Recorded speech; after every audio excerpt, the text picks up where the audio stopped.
Hi all, this is the last video on the X-Wing build. We're pretty much done now. We've got the stand, which was really just a wooden letter X from hobby stores, which I've cut loads of bits of wood and all sorts of bits and pieces. There's everything in there, from radio controlled servo head horns to I don't know, everything. Little bits of wood, some of these planks here, these bits that I've cut all to the same size, that goes all the way around to make it look uniform.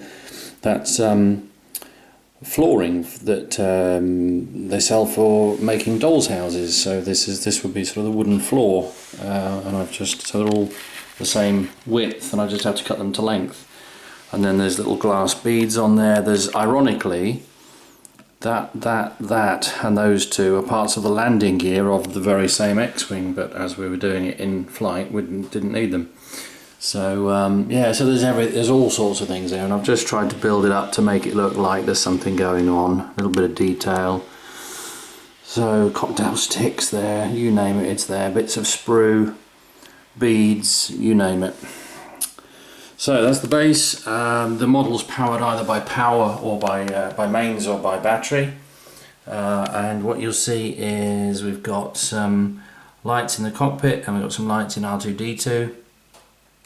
R2-D2's got his 3 lights. There's yellow, green one at the back. He's got the 2 data port lights, and he's got the red mood light. As this kit comes without a pilot, the idea was that R2's flying it, which is why he's been lit up. Make it look like there's something going on.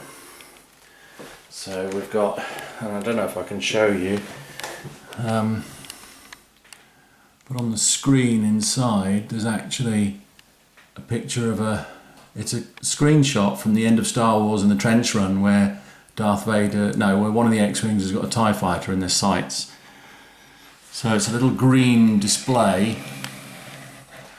It's probably going to overexpose on the camera, I would imagine. Yeah, I might try with, I'll put some lights on in a minute. And then of course you've got the engines at the back there, which, let me just show you that from a different angle. It'll look better without the chair behind it. So that's the engines at the back, which have got a bit of power, which is quite cool. And that's basically it. The wings can be closed, but I don't recommend opening and closing them too often, because the wiring well, it's pretty inaccessible now. It's all sealed up and finished, so it would be best not to play with the wings too much.